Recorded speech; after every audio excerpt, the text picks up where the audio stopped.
આજે દુર્ગાષ્ટમી પ્રસંગે ક્ષત્રિય સમાજ વિશેષ પૂજા અર્ચના કરતો હોય છે। યાત્રાધામ અંબાજી ખાતે મંદિરના ચાચર ચોકની યજ્ઞશાળામાં દાંતા સ્ટેટના રાજવી પરિવાર દ્વારા દુર્ગાષ્ટમી પૂજા કરવામાં આવી હતી।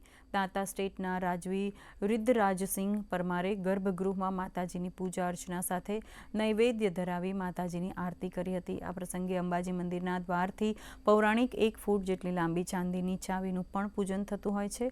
આ પરંપરા વિक्रम संवत 1160 થી ચાલી આવે છે। રાજવી પરિવારની 40મી પેઢીએ આ પરંપરા જાળવી રાખી છે।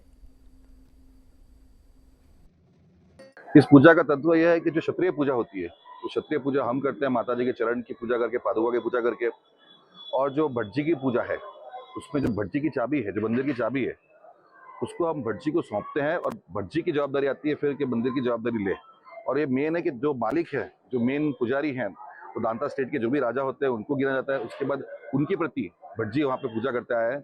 ये हमारी पीढ़ी, ये 40 पीढ़ी से होती है। ये मैं 40वां हूँ जो ये पूजा कर रहा है। इसके पहले मेरे पिताजी, मेरे दादाजी, परदादाजी, ये प्रथा चलती आई है 1000 सालों से, और ये प्रथा चलती रहे, माता जी की कृपा रहे तो हमारे ऊपर।